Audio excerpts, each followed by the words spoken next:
Have you ever read a story that was so cursed it vanished from memory after it was told?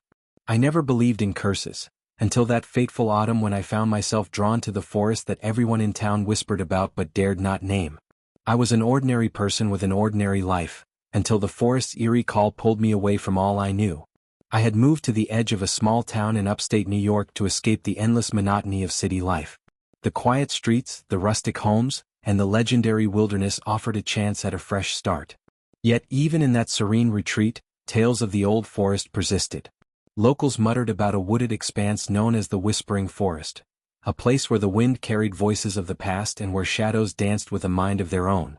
I dismissed these stories as mere folklore, the kind of tales told around campfires to thrill children. But nothing could have prepared me for what lay beyond the tree line. I first encountered the forest on a chilly October evening. I had taken a shortcut on a narrow, winding road that led directly to the dense thicket. The sky was a bruise-colored canvas, and the air had a biting chill that gnawed at my skin. As I stepped off the road and onto a narrow, overgrown path, a palpable sense of foreboding seized me. The trees loomed like silent sentinels, their limbs twisted in grotesque shapes that seemed to reach out with skeletal fingers.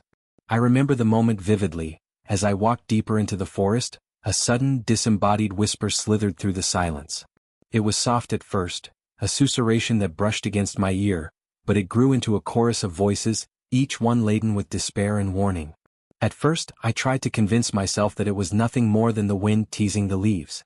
But as the voices grew louder, forming words that chilled my blood, I realized that something was terribly wrong. The forest was speaking, and its language was one of sorrow and menace. I quickened my pace, heart pounding like a frantic drum in my chest, but the whispers followed me, echoing in a language I couldn't decipher. Every rustle of the leaves, every creak of the ancient trees, seemed imbued with a life of its own, a sinister pulse that echoed the heartbeat of something beyond mortal comprehension. I had always prided myself on being rational, on trusting in logic over superstition. Yet, standing amidst the gnarled trees with sweat beading on my forehead, I couldn't ignore the undeniable truth: I was not alone. The first brush with the supernatural came when I reached a clearing. There, bathed in the dying light of the sun, lay an old stone well. Its surface was moss-covered and inscribed with cryptic symbols that pulsed faintly as if alive. Drawn inexplicably to it, I approached the well. As I peered into its depths, I saw not darkness but an endless pit that seemed to swallow light and hope alike. A cold wind surged upward from the opening, and the whispers crescendoed into a unified, harrowing cry that clawed at my sanity. I turned to leave, but the forest had other plans. The path I had taken had vanished, swallowed by thick undergrowth and twisting vines. Panic set in as I realized I was trapped, alone in a labyrinth of ancient trees that seemed to shift when I wasn't looking.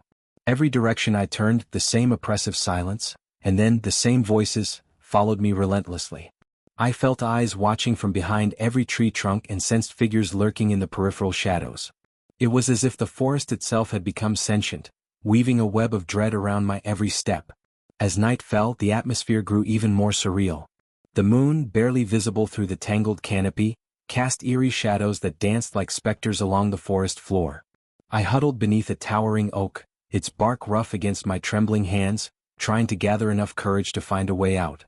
The whispers grew persistent, now murmuring in a language that felt both ancient and intimate, a language that seemed to beckon me deeper into the forest's embrace.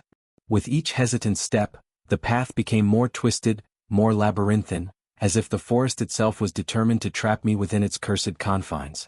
I began to hear sounds that defied explanation, soft tapping that sounded like footsteps, the rustle of fabric where no one stood, and a heartbeat, a steady rhythmic pounding that wasn't my own. My mind raced with thoughts of escape, of calling for help, but my voice betrayed me. It remained locked in my throat as though paralyzed by terror.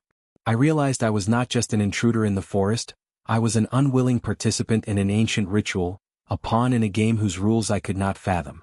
In one of the darkest moments of that night, I stumbled upon an abandoned cabin deep in the heart of the forest. Its once sturdy wooden walls were now decaying, overtaken by ivy and the relentless march of time. The cabin exuded an aura of despair and abandonment, as if it had been left to decay by the very hands of fate. Desperation drove me to seek refuge inside, where I hoped to find answers, or at least a momentary respite from the relentless terror outside. I pushed open the creaking door and stepped into a dim, dust-choked interior. The air was heavy with the smell of decay and old secrets. Every step I took stirred motes of dust that glowed in the pale moonlight seeping through shattered windows. Inside, I found evidence of a life long past. A faded journal with pages stained by time, photographs of a family whose eyes seemed to follow me, and symbols carved into the walls that matched those on the stone well. As I read the journal, a chilling tale unfolded. It spoke of a curse placed upon the forest centuries ago by a wronged soul whose spirit was doomed to wander its depths. The curse was simple yet horrifying. Any who entered the forest would be doomed to relive the sorrow, terror, and madness of those who had come before. The whispers, the shifting paths, the eyes in the dark, they were all part of the curse's cruel design. My rational mind recoiled at the notion of curses and ancient magic, yet the evidence before me was irrefutable.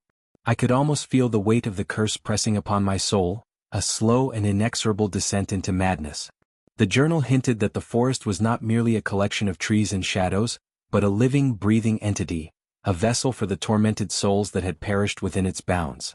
It claimed that the forest could steal a piece of your essence, leaving you a hollow shell, forever bound to its dark history. That night, as I sat huddled in the decaying cabin, the forest's whispers invaded my thoughts even in my dreams. I dreamt of faceless figures beckoning me to join them, of voices that recited the litany of ancient sins, and of a darkness so profound it threatened to swallow my very identity.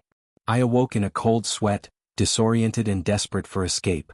But the forest outside had grown even more malevolent, its sounds intensifying into an almost tangible pressure against the cabin walls. I knew that if I stayed any longer, I would be consumed not just by the curse but by the forest itself. I left the cabin at dawn, determined to fight back against the malevolence that pursued me.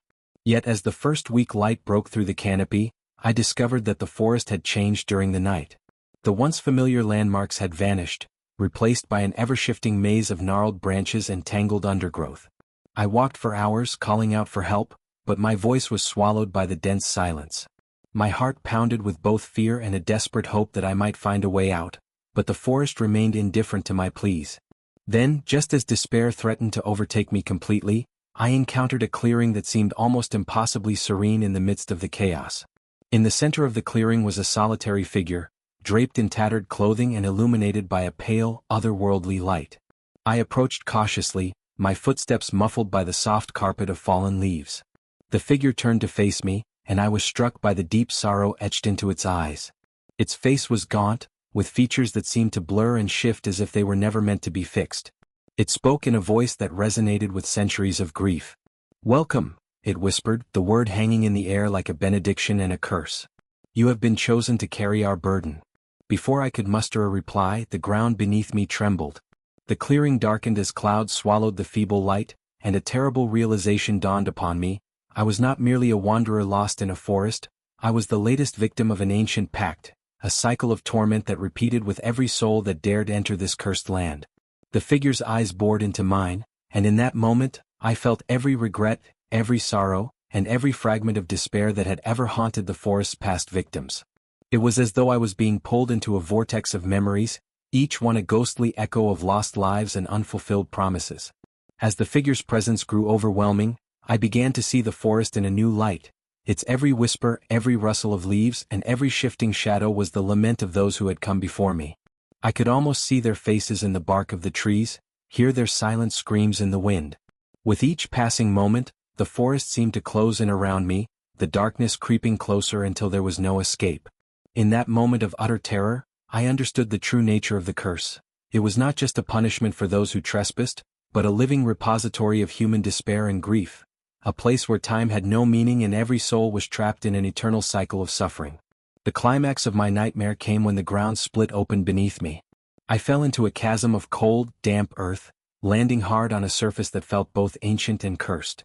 As I lay there, struggling to rise, I realized that the chasm was lined with bones and relics of the forest's long-forgotten inhabitants. The whispers now transformed into maddening laughter, echoing off the walls of that subterranean prison.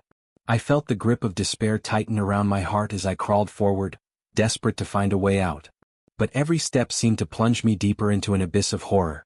In that suffocating darkness, I encountered the truth. I was not the first to fall into this endless pit of torment.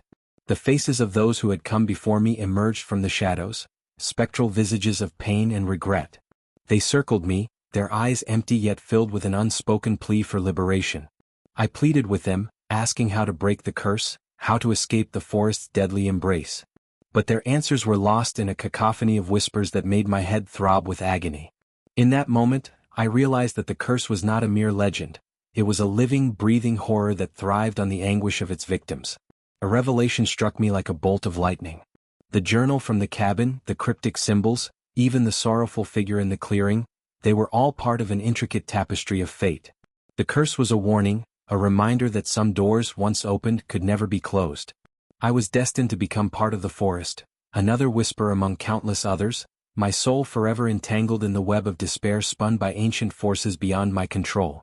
Then, as if to mock my futile struggle, the spectral faces dissolved into darkness, leaving me alone with the ceaseless whispering of the forest. My body ached, my mind teetered on the brink of madness, and I knew that I was now part of its endless lore. The realization was both liberating and damning, a final, irrevocable acceptance of a fate worse than death.